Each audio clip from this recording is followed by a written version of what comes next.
आज हम लोग देखेंगे अति महत्वपूर्ण प्रश्न, यानी वैसे प्रश्न जो 10th बोर्ड एग्जामिनेशन में बार बार ये प्रश्न पूछा जाता है। हर बार ऐसे प्रश्न आते हैं, तो वैसे प्रश्नों को आज हम लोग सोल्व करेंगे जो बोर्ड एग्जामिनेशन में 10th में हर बार प्रश्न पूछा जाता है। तो आप सभी कैसे हैं?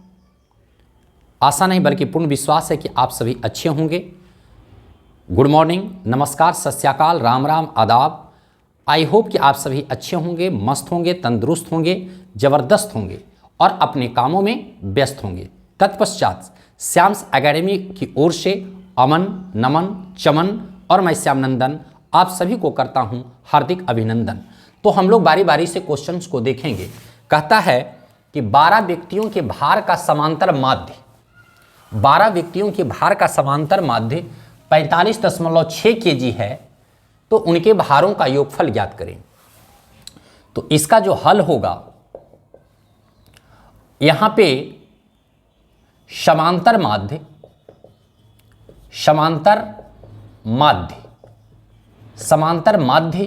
आपका दिया हुआ है 45.6 kg और 12 व्यक्तियों का भार सभी व्यक्तियों की संख्या बराबर 12। तो कहता है उनके भारों का योगफल ज्ञात करें। उनके भारों का योगफल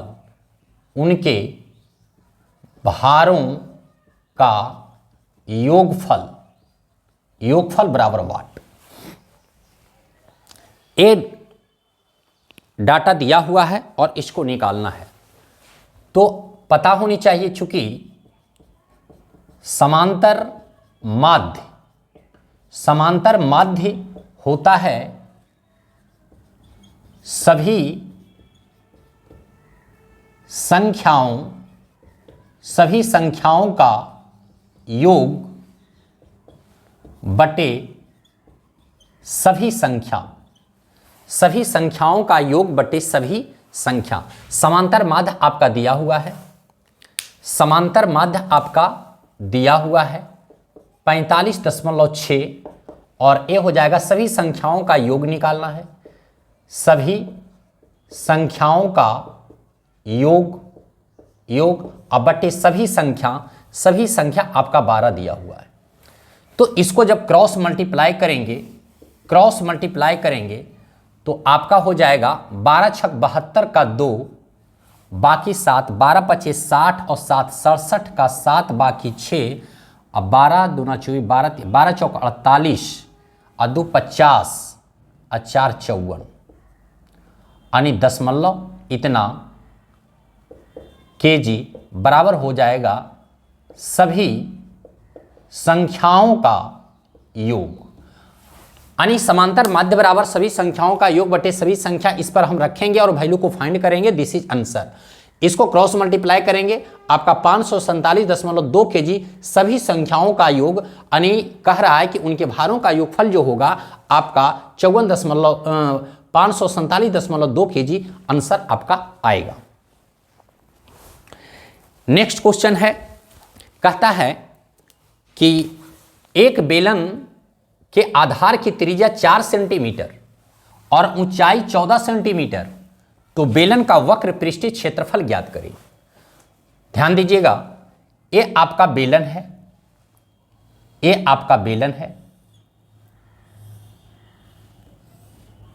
गौर फरमाएंगे, ये आपका बेलन है। कहता है एक बेलन के आधार की त्रिज्या, आपका जो ये त्रिज्या दिया हुआ है, ये त्रिज्या जो है आपका 4 सेंटीमीटर दिया हुआ है, 4 सेंटीमीटर, जबकि ऊंचाई जो है इसका आपका ये जो ऊंचाई है, ये 14 सेंटीमीटर दिया हुआ है। तो वक्र पृष्ठीय क्षेत्रफल, चूंकि बेलन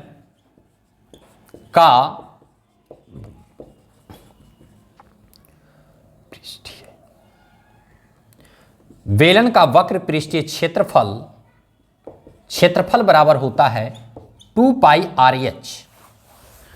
तो 2 पाई का वैल्यू 22/7, R यहां पर दिया हुआ है 4 और ऊंचाई दिया हुआ है 14। मल्टीप्लाई करेंगे 7 दूना 14, आपका टोटल जो होगा 4 दूना 8 दूना 16 यानी 22 गुने 16, 22 गुने 16। 6 दूना 12, 2 बाकी 1, 6 दूना 12 1 13, 2 2 2 5 3 यानी कहने का मतलब 352 centimetre square. This is answer. इसका जो फाइनल आंसर होगा 352 सेंटीमीटर स्क्वायर होगा।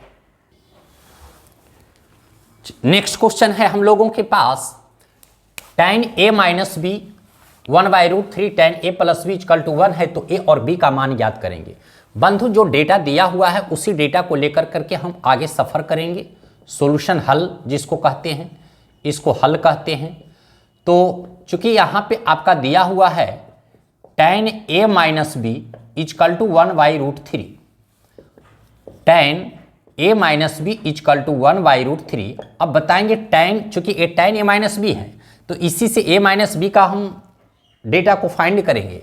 तो tan a minus B 1/√3, tan कितना का वैल्यू 1/√3 होता है, तो आपको पता होनी चाहिए कि tan 30 डिग्री, tan 30 का वैल्यू होता है 1/√3, यानी 1/√3 के जगह पे हम tan 30 लिख सकते हैं। यहाँ पर क्या होगा, tan से tan चला जाएगा, ऑटोमेटिक चला जाता है, यानी a minus B equal to 30 degree, a minus B equal to 30 degree हमारे पास आ गया। इसको इक्वेशन फर्स्ट मान लेंगे। इसके बाद हम आगे अगला पॉइंट को देखेंगे। एंड नेक्स्ट जो है आपका दिया हुआ है tan a plus B equal to 1, tan a plus B equal to 1, तो tan a plus B.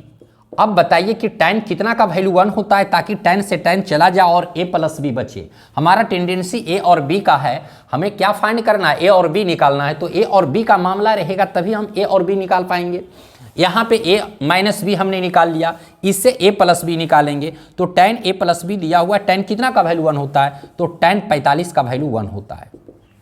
tan से tan काटना नहीं है बल्कि स्वतः चला जाता है। Therefore a plus B equal to 45 degree. ये आपका सेकेंड समीकरण हो गया, ये सेकेंड समीकरण हो गया। अब दोनों समीकरण से हम लोग इसको मिला करके सोल्व करेंगे। ना अब इसको अब कहते हैं।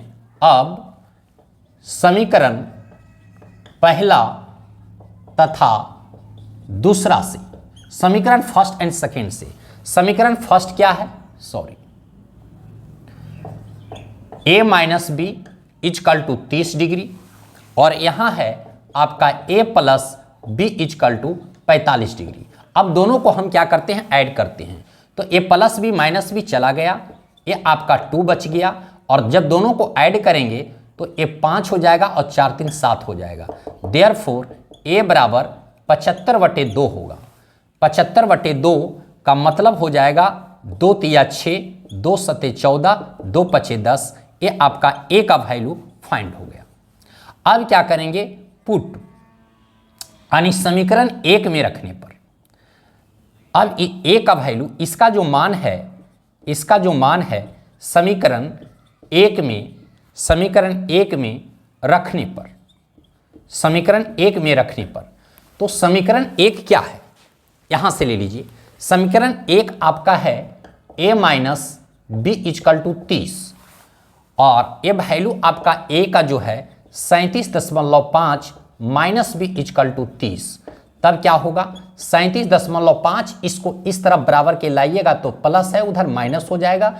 a माइनस बी है, इधर आएगा तो b प्लस हो जाएगा।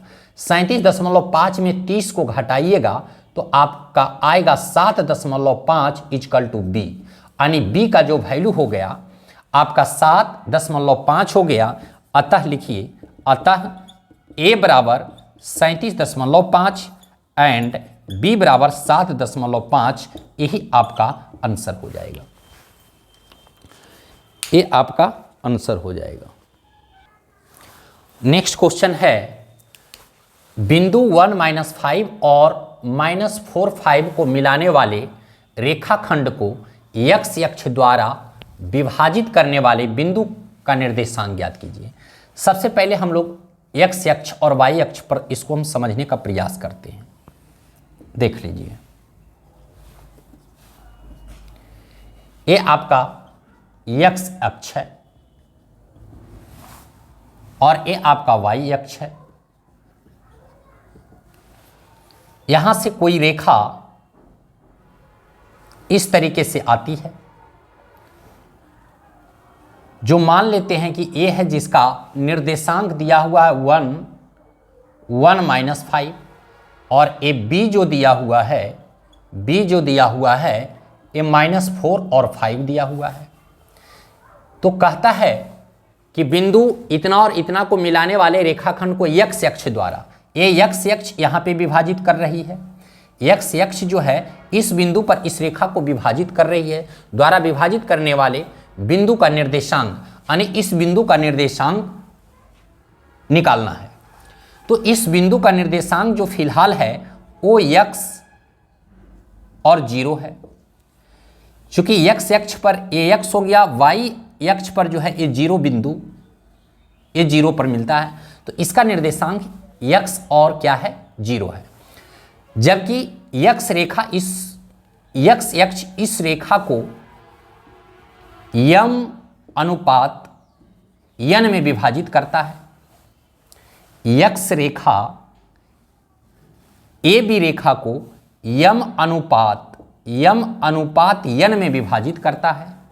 तो इस बिंदु का निर्देशांक क्या होगा, समझने का प्रयास करेंगे। यहां पे हल लिखेंगे। इस बिंदु से आप ले लीजिए ए बिंदु 1 - 5, मतलब यहां पे आपका जो होगा, तथा बी जो बिंदु होगा वो आपका -4 और 5 है। मतलब x1 जो होगा आपका 1 होगा और y1 जो होगा -5 होगा, जबकि x2 जो आपका होगा -4 होगा और y2 जो होगा 5 होगा। इससे हम लोग ने x1 y1 निकाला, इससे x2 y2 निकाला। हमारे पास y का जो निर्देशांक है यहाँ पे 0 है, तो चूंकि y बराबर जो होता है my2 + ny1 upon m + n। यहाँ पे y का जो निर्देशांक है वो 0 है और यहाँ पे m और y2 का वैल्यू यहाँ से ले लेंगे तो 5 + n, तो n रहेगा और y1 का वैल्यू यहाँ पे आपका -5 और नीचे हो जाएगा m + n।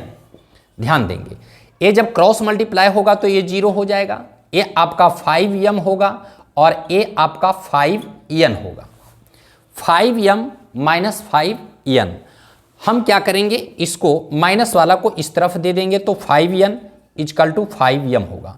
5 से आपका 5 चला गया, यानी m/n = 1/1, यानी आपका ये जो है 1/1 पर ये क्या कर रहा है, इसका जो रेशियो होगा इस रेखा का 1/1 होगा, यानी बीचों बीच में ये रेखा क्या कर रही है, काट रही है। x अक्ष जो है इस रेखा को 1:1 में विभाजित कर रही है।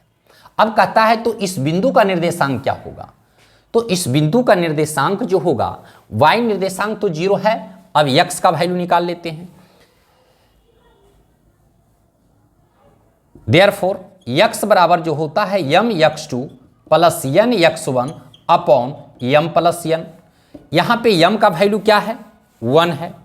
1 × x2 का वैल्यू यहाँ से ले लेंगे -4 + n का वैल्यू क्या है, 1 है, और इंटू x1 क्या है, 1 है, अपॉन m + n, यानी 1 + 1 हो जाएगा। तब यहाँ पे हम लोग x का वैल्यू फाइंड करेंगे। यहाँ पर क्या होगा, -4 और +1 अपॉन 2, देयरफॉर हो जाएगा ये आपका -3/2, यानी x का जो निर्देशांक आया वो क्या निकल करके आया, -3/2 निकल करके आया। -3/2 यहाँ पे x जो निर्देशांक आया, 1 मिनट, यानी आपका x बराबर जो आया -3/2 आया। अतः इसका जो निर्देशांक होगा, कह रहा है रेखाखंड x अक्ष द्वारा विभाजित करने वाले बिंदु का निर्देशांक ज्ञात कीजिए, तो ये आपका बिंदु का, अतः x0 का निर्देशांक निर्देशांक जो होगा -3/2 और 0, -3/2 0, ये आपका दिस इज आंसर होगा, -3/2 और 0। नेक्स्ट क्वेश्चन है, कहता है k का मान ज्ञात कीजिए जिसके लिए समीकरण 2x + ky = 1 और 3x - 5y = 7 का एक अद्वितीय हल है। बंधु हम लोग हल करेंगे। समीकरण आपका दिया हुआ है 2x + ky = 1 और 3x - 5y = 7। ये दो समीकरण आपका दिया हुआ है। इससे आप a1 बराबर निकाल लें, a1 बराबर 2 और a1 जो होता है x का कोएफिशिएंट होता है और b1 जो होता है y का कोएफिशिएंट होता है, तो एक k हो गया। इससे आप निकाल लीजिए a2 x का कोएफिशिएंट 3 होगा और b2 जो होगा y का कोएफिशिएंट होगा b2 यानी -5। कहता है कि अद्वितीय हल है। अद्वितीय हल का मतलब होता है अद्वितीय हल होंगे कब? अद्वितीय हल होते हैं जब a1/a2 is not equal to b1/b2। जब a1/a2 बराबर नहीं होगा b1/b2 तब अद्वितीय हल होंगे। अद्वितीय हल का मतलब होता है अर्थात सिर्फ एक हल,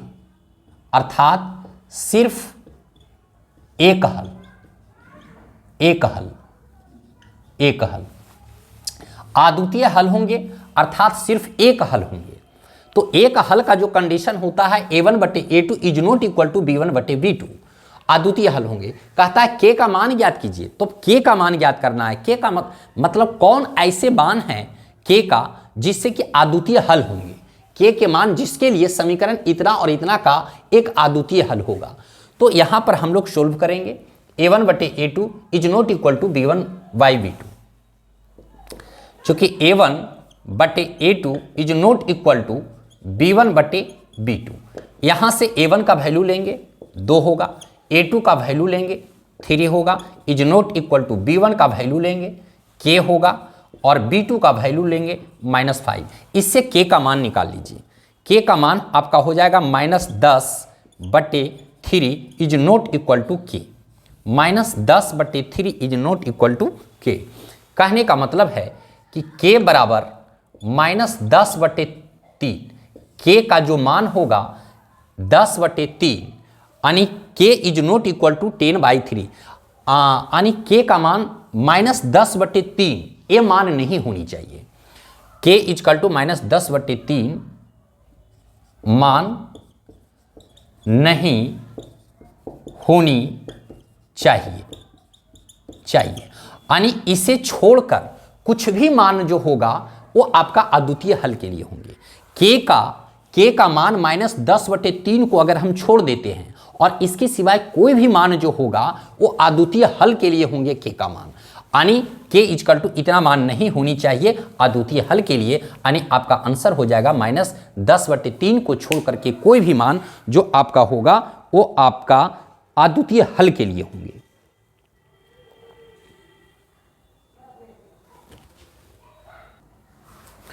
अगला क्वेश्चन है, बिंदु A के निर्देशांक ज्ञात कीजिए जबकि AB एक वृत्त का व्यास है जिसका केंद्र 2-3 है और B आपका 1-4 है। ध्यान देने योग्य बातें हैं।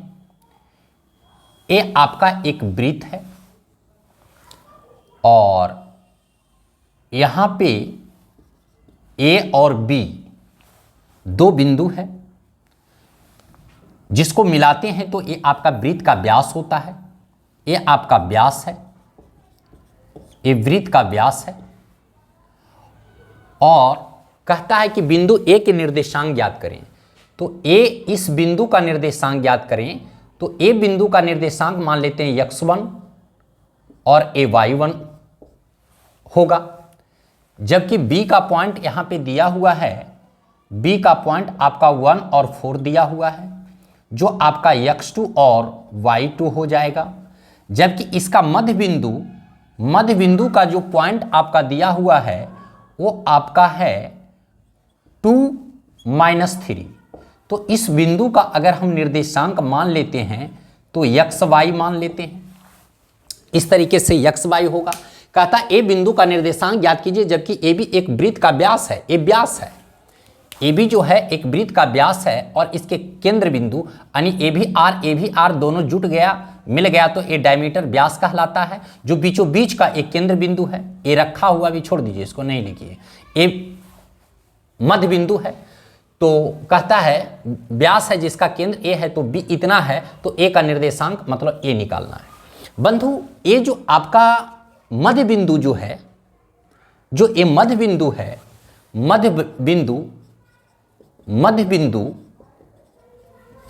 बिंदु जो यहां आपका है वो यक्स है और यक्स होता है x1 प्लस x2 बटे 2। x1 प्लस x2 बटे 2 आपका होता है। लेकिन उससे पहले हम इस डेटा को पहले लिख लेते हैं। x1 y1 तो मुझे निकालना है। यहां पे आपका x बराबर 2 होगा, y बराबर -3 होगा, जबकि x2 बराबर 1 होगा और y2 बराबर 4 होगा। पहले इस डेटा को हम लोग लिख लेते हैं। अब इस पर x का वैल्यू फाइंड करेंगे। इस बिंदु को निकालने के लिए इस बिंदु का जो फार्मूला होता है, जो मध्य बिंदु का जो फार्मूला होता है, x बराबर x1 plus x2 y2। x1 क्या है देख लीजिए, x1 रहने देंगे, प्लस x2 क्या है, x2 आपका 1 है बटे 2, जबकि x का वैल्यू क्या है, x का वैल्यू हमारे पास 2 है। तो इससे हम क्या करेंगे, 4 हो जाएगा, x1 प्लस 1 होगा, a4 1 माइनस हो जाएगा तो x1, therefore x1 equal to 3। x1 जो होगा हमारे पास कितना निकल करके आया, 3। अब आ जाइए मध्य बिंदु y, तो y जो होगा y1 प्लस y2 होगा बटे 2। y जो होगा y1 प्लस y2 बटे 2, यहाँ पे y का जो वैल्यू है -3 है, इक्वल टू y1 क्या है, y1 निकालना है, प्लस y2 क्या है, 4 है अपॉन 2। इसको क्रॉस मल्टीप्लाई करेंगे 6 होगा, इक्वल टू y1 प्लस 4 होगा। ध्यान देंगे -6 ए जब इधर आएगा तो -4 हो जाएगा, इक्वल टू y1 हो जाएगा, मतलब y1 equal to -10। y1 equal to क्या हो गया, -10। अतः निर्देशांक ए x1 y1 इक्वल टू आपका हो जाएगा 3 और -10। 3 -10 ये आपका दिस इज आंसर हो जाएगा, 3 और -10 हो जाएगा। 1 मिनट, ये जो आपका निकल गया। अतः निर्देशांक इसका जो निर्देशांक है यहां लिख देते हैं। ये जो निर्देशांक होगा ये आपका x1 कितना हो गया, 3 और -10 हो गया, ये आपका दिस इज आंसर हो जाएगा। फाइनल आंसर इसका हो गया। अगला क्वेश्चन है कि जिस समीकरण का आलेख एक सरल रेखा हो वह क्या कहलाता है। तो यह जो है कहलाता है रैखिक समीकरण। जिस समीकरण का आलेख सरल रेखा हो वह रैखिक समीकरण कहलाता है और जिसका परवलयाकार हो वह द्विघात समीकरण कहलाता है। अगला, यदि द्विघात समीकरण का विविक्तर 0 हो तो उसके मूल कैसे होंगे। विविक्तर जो होगा यानी डी होता है b² - 4ac। कहता है यदि d इक्वल टू 0 तो मूल वास्तविक व समान होंगे। जब d इक्वल टू 0 होगा तो मूल वास्तविक व समान होंगे और d इज ग्रेटर देन 0 तो मूल वास्तविक व भिन्न होंगे। जबकि d इज लेस देन 0 तो मूल काल्पनिक होंगे।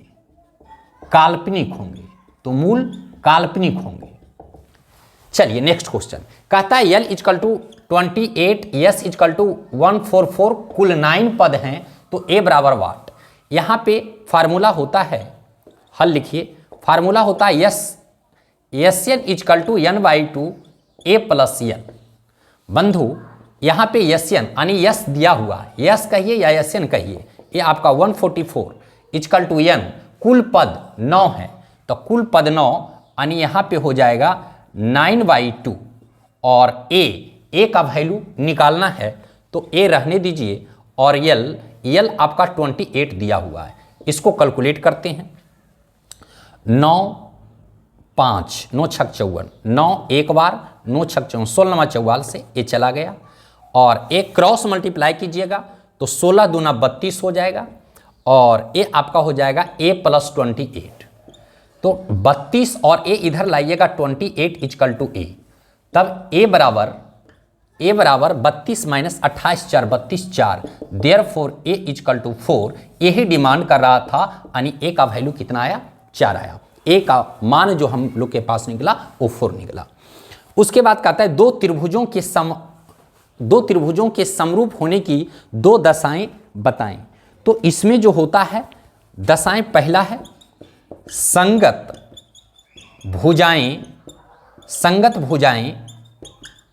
बराबर होती हैं,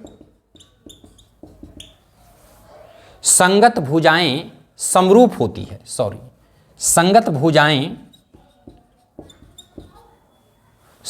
भुजाएं जो होती हैं वो समानुपाती होती हैं, समरूप नहीं, संगत भुजाएं समानुपाती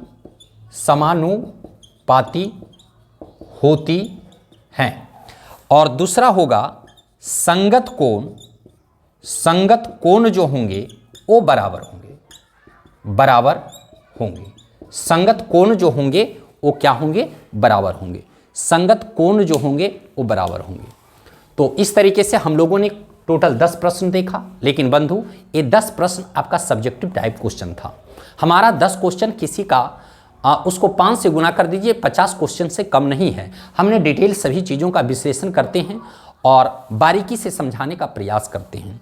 तो इसको आप सबसे पहले खुद बनाने का प्रयास करेंगे, यदि बन जाता है तो ठीक है और नहीं बनता है तो आप इसको देख कर करके बनाएंगे, इसका प्रैक्टिस करेंगे, क्योंकि ऐसे क्वेश्चंस बार बार आते हैं। अभी तक यदि हमसे नहीं जुड़े हैं अवश्य जुड़ जाइए। लगभग 400 प्लस लोगों का श्याम्स एकेडमिक परिवार बन चुका है आप लोग का सहयोग सपोर्ट से, और आपका हमारे साथ साथ आपका भी परम धर्म कर्तव्य होता है कि आप अधिक से अधिक लोगों को जोड़िए, लोगों को जानकारी दीजिए, लोगों के बीच शेयर कीजिए ताकि मैक्सिमम लोग जुड़ पाएँ और इसका लाभ उठा सकें। धन्यवाद, फिर मिलते हैं। जय हिंद, जय भारत।